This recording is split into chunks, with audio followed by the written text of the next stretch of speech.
अच्छा खबर और ये वीडियो का मकसद हंसे और हंसावे खातिर दिल में सीरियस में ना रहे खातिर। तो आज के वीडियो में बहुत मजा आ रहा। तो वीडियो के कॉमेडी आज देखम एंड ई वीडियो रिएक्शन हटे। तो चलते आज के वीडियो स्टार्ट करता नहीं।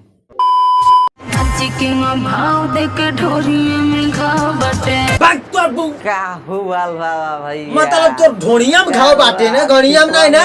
अब हम के दे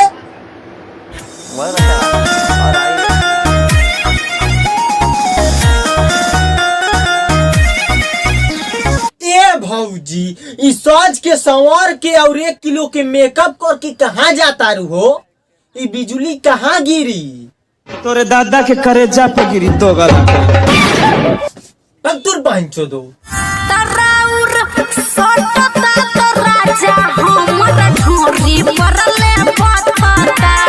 तोरी पहंचो दो जमन पंजा मारब गार पे सीधे छपी जाई जोगाड़ पे। अरे भौजी तू चाटे से अच्छा पेलवा के लाल करवा लो, देखले में और नीक लगी।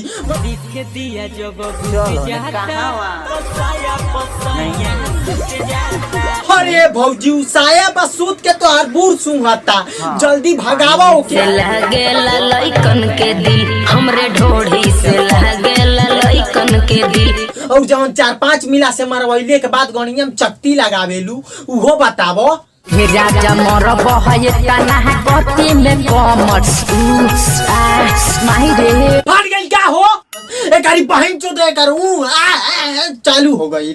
अरे दादा रे दा मारा बहय तना है पति में कॉमर्स तू दे पेला कूद के ऐठ जाई।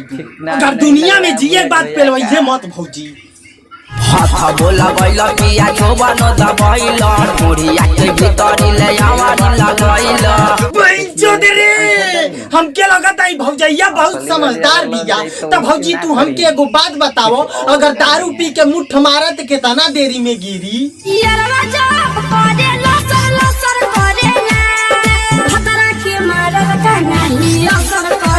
कारवास मार के बुढ़िया फाड़ दे तो आर पहंचो दो कसम से कहता नहीं भाई लोग। हम जब 11 उम्र कर रहली बसवारी में जाके कुकुरे पेला देखत रहली और ई सरवा गाना गावता भतारा के कइल का नहीं असर करेला।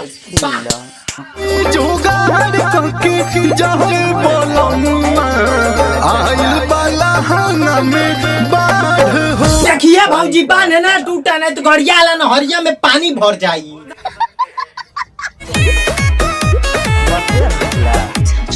ओहो अच्छा, मतलब इनकर हिसाब से हैसी के टच करता तो टच कइल नहीं कहाई। सीधे गाड़ी में हाथ डाल के टच कर तब टच कइल कहाई। मतलब देखो तारा भैया ओकर गांड रगड़ के पूरा दबा दिहलस, लेकिन तब वो कहतिया टच मी। हमके बोल हवाला लगे बोलावाला हवाली काम ढाका धके कोलेला कवन वाला काम हो? हवाली काम ढाका धके कोलेला। अरे दादा तो बड़ी मजा आइल होई। जो गाड़वा घुस गइल होई, जो गाड़िया फाट गइल होई ना भौजी। जब मजा लेला से सखी जब तो हमके ब्लॉक कर देला। आई दादा यही से कहले रानी तू ओके दीहा मत, नहीं तो तू ओके गाड़ देबू तो के धोखा दे देई। बस भाई लोग आज खातिर नेता नहीं। अगर वीडियो अच्छा लगल लाइक कर दिया और कमेंट कर बताइए वीडियो कैसा लागल।